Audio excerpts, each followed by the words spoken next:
Hello guys and welcome back to Haymanager with me, Alex, and today we have got the FM22 Beta save that I've been waiting to bring out. It was released last night. Hopefully try and get this out by the end of today. Hopefully, fingers crossed. And yes, hope you like the intro as well. Signature intro for a save that I've tried to do. Today, it's the Hammers. It's the Hammer time. I don't know where to start with it, to be honest. Welcome to West Ham. Alexander Heyman, Haymanager. Here we are. Hopefully that's a pretty good face scan, to be honest. It's a scarily looks like me, but yeah, we'll see where we go with this now. Up the Hammers, blowing bubbles, all that shazam. We're going to get straight into it. So, Karen Brady, the managing director, media prediction, 9th. It's going to be a struggle for this year. We've got Europa League football as well. Last year we finished 6th in the league. Europa League, we're looking at trying to get through to the group stage, but we've invested quite well with the side. We're not a very rich side. We're just secure at the moment. With the London Stadium being built, 60,000 capacity, we're set to have a pretty good season with like the gate receipts and stuff like that. Rush Green Stadium, the actual training facilities aren't they're great, but they're not excellent. We're trying to get that standard. I'm going to try and get the youth facilities to the great standard, so we can try and really get some youth in, get the youth trained up and trained very well. So that's the philosophy I'm going to go with. But finances, transfer budget is a 0 at the moment, purely because I've disabled the first transfer window. We're starting on the first day of the Premier League season, doing no business before that. I'm sticking with the side that David Moyes has for the first year, and we're going to see how West Ham do throughout the season. So far, they've done pretty well. I've got to admit, they've done really, really well. Europa League, they're smashing it. They're bringing in they've got decent depth. I won't say it's fantastic, but let's just see how tired the team gets altogether, because it is going to be a push, to say the least. So, the best 11, we're looking at Antonio up front, Fornals out on the left, Bowen on the right, Vlasic in behind that striker role. Obviously a new signing there in Vlasic. Rice and Souček, that solid central midfield. That's going to be a solid midfield for hopefully a lot of years to come. Then we've got Cresswell on the left, Ogbonna and Zuma. Zuma, a new addition from Chelsea, who's a great signing in my opinion. Kufal on the right-hand side and Fabianski in net. We've got Alfonso Areola just as like a backup player for Europa League, which is, to be fair, the business they've done is very, very good. And then Alex Král in on loan as well. So the club culture, they're looking to play attacking football, develop players through the youth system and sign players of the age 22 for the future, or under 22, let's put it that way. Age 30, they don't want anyone over that age to be signed, and they want high reputation players. So really what I'm going to try and do, I'm not going to try and sign youth players, because I want to try and get the team competing first. That's the main objective, because it's going to be a struggle with the type of players they've got. Antonio's aging, but he is very good at this moment in time as a striker.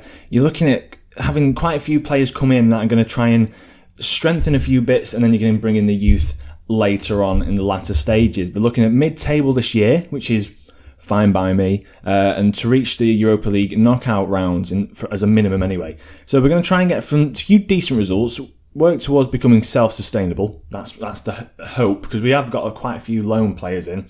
I want to try and get that youth facility down and smashed straight away. Don't want a meeting with the media. And then this new backroom staff meeting, I want that. I'll probably say that every fortnight, because I think I had that last year where I had it every fortnight, where it just gives you a bit of a boost. So here we are. Heyman takes charge at West Ham. We're going to just look at the last few years and stuff, but what I want to do first is accept the current vision, and then other than that, just get straight into the tactic. And really this episode, maybe create a tactic, just get an introduction to the side, see where I want to go forward, finances, development centre, few youngsters and whatever, just to take you through. And then next episode will be obviously the start of the save. So let's see what we've got here. So reports-wise, I want to see the abilities of all the players that we've got. So we've got Kurt Zouma, who has now settled, is not treated as a foreign player. He's getting straight into the side. I'm going to just switch this to a 4-4-2. West Ham last year played a 4-2-3-1. So we're going to switch it up to that, because I want to see how we can play this side. It looks like we're going to be playing that anyway. Declan Rice, then in the midfield. So Zouma, what does he play? I think I want him as a wide ball playing defender, on cover.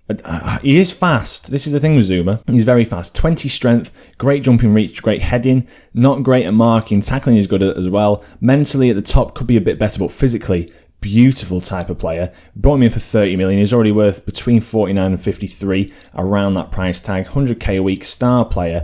That's why we had no transfer budget realistically.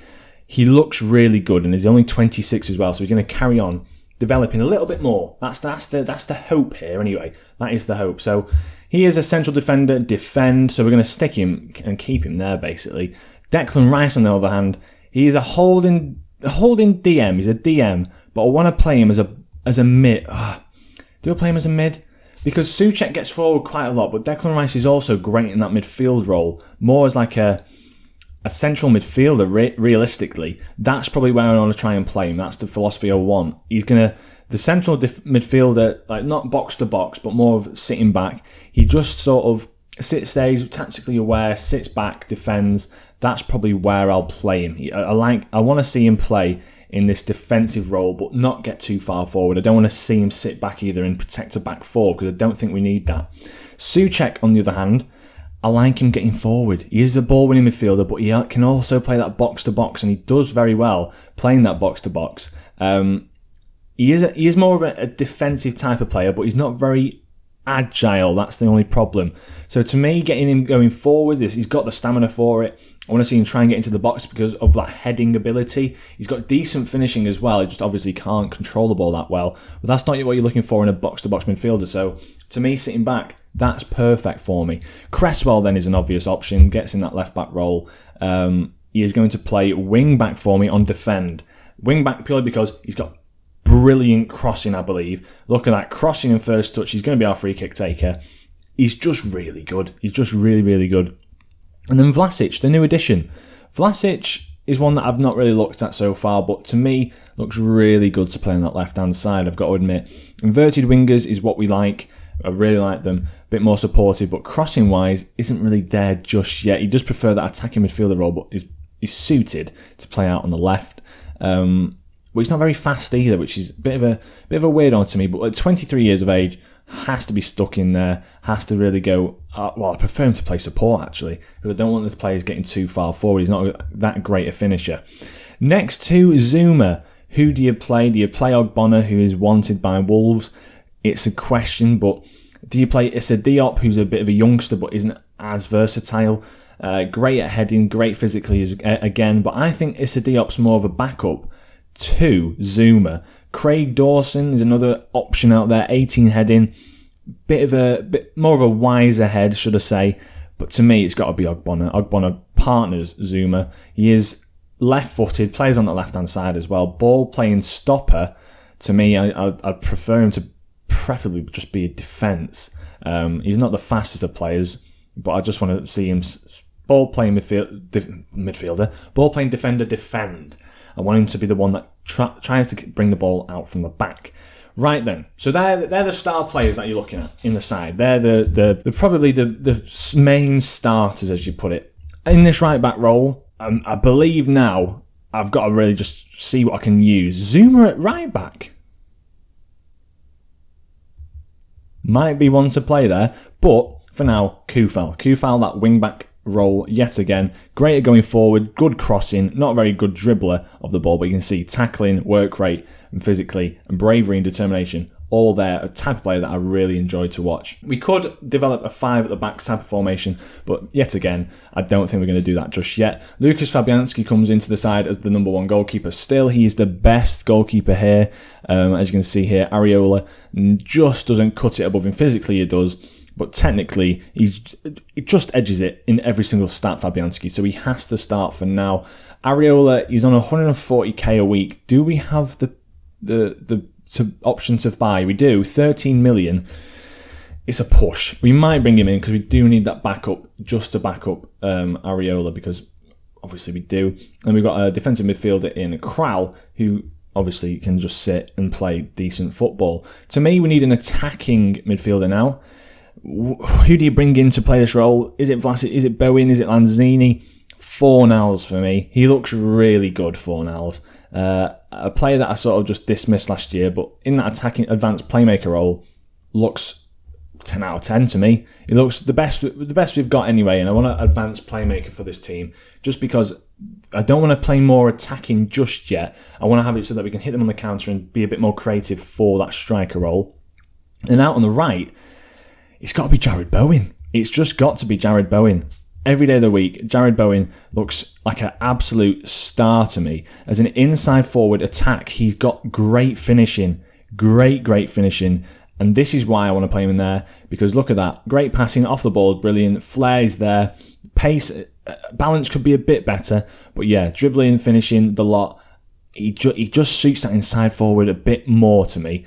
And he can play anywhere across that front line. So it's going to be more of him getting in behind. That's I want to see out there anyway. And then up front, the man himself, Mikel Antonio, he's got to play up front. He's not great at finishing, so he's not going to be a complete forward or an advanced forward. To me, he's going to be a pressing forward, and that is why I've got him in the side. Teamwork, great. Mentally, just really good throughout. I'd say good.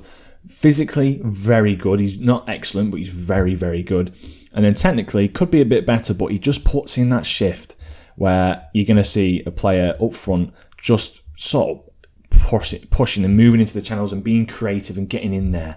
So, analysis-wise, look at this. This is what I'm going to love this year. You can see where your defence are really going to struggle or play very well. You've got Ogbonna, who's playing very well at the back there. High negative influence. There's nobody really responsible for that just yet. This looks like a bit of a glitch. There is currently nobody directly responsible for this area of the pitch. But there's Thomas Souček, so bit of a weird one. Vlasic on that left-hand side. As well as that, you've got Cresswell and Declan Rice who can sort of get into these wider areas and stuff, which are quite like. We're going to try and crowd this bit here. We're not going to go to the wings just yet, but we're going to try and crowd the middle of the pitch. And this area here, as you can see, Declan Rice gets back, Ogbonna and Zuma get back as well. So we're sort of sorted for that area. So to me, this is how we're going to set up. Other than that, tactics-wise, I'll probably sort that out for the next episode. But that is the introduction for now. We've got quite a few nice players on the bench, like your Lanzinis, who can be sat on the bench ready to come on. Musiaku is a great player to sort of bring off the bench as a wing back. Ben Johnson, I believe he's a great youngster to come through. I'd like to see him maybe get involved as well a little bit. Other than that, Ben Rama, fantastic option to bring off the bench. For now, just doesn't start for me. 25 years of age, can play across that front line wherever as well, but he'll be a fantastic player to bring in, and he'll start quite a lot of the games outside of the Premier League. Then you've got Craig Dawson, another great player to bring off the bench. Darren Randolph, another, not a backup keeper, but a backup keeper just in case. Yarmolenko, another player that sort of goes under the radar, just a great player all round. So he'll be coming off the bench surely. And then Mark Noble, obviously, the man who's served for so many years. Hopefully he can try and bring a cup to mark the end of his career at the club. Other than that, Ryan Friedrichs, the man from Lone Kral, and obviously Randolph as well. Development Centre, just before I do get into it, the Dev Centre. Who have we got in the under-23s? That's any decent? We got anyone in there? Not really, that's worth noticing. Friedrich Alves Ibden, a player that's got decent potential. Udebeko, another player that's got decent potential, looking at maybe 12 million for him. He looks like he could evolve into something decent. And then Jaden Fevrier, another 18-year-old that could potentially turn into something okay. But other than that, nothing that really shines. Nothing that really shows a bit of promise. Sonny Perkins and Jamal Baptiste, another centre-back who looks phenomenal for the future. He's always does very well, Jamal Baptiste. So I might have to whack him into the maybe the under-23 soon. But that is, for now, what we're going to sit with. We do start the season with a very interesting run. As you can see here, Manchester UFC, a bit of an interesting concept here for FM this year because they don't actually have the licensing for it, so interesting there. But yeah, Liverpool are our first opponents for the year this year. As you can see, their team set up perfectly already. 54,000 capacity stadium. That'll be the first game of the season. Then we have obviously United to follow that, City to follow that, and Tottenham to follow that. So those will probably mark the first, maybe, I'd probably say the first 2, maybe 3 episodes, because it's going to be a difficult run to start the season. I'll probably play Liverpool, then play United myself. City will be a big game, depending where we get from there. Maybe a Carabao Cup game. I will be doing a slow start throughout this, and hopefully daily uploads as well. So yeah, I won't keep you much longer. It's been a long introductionary episode anyway. I hope you did enjoy. If you did, as ever, and most importantly for now anyway, especially with the start of this FM22 flood of videos, please leave a like, subscribe if you are new, so you can watch this periodically every single day. Hopefully that'll be able to bring out, and I shall catch you in the next episode. From me, Alex, have a great day. Hope you're excited for West Ham and Hammer time, and I shall catch you in the next one.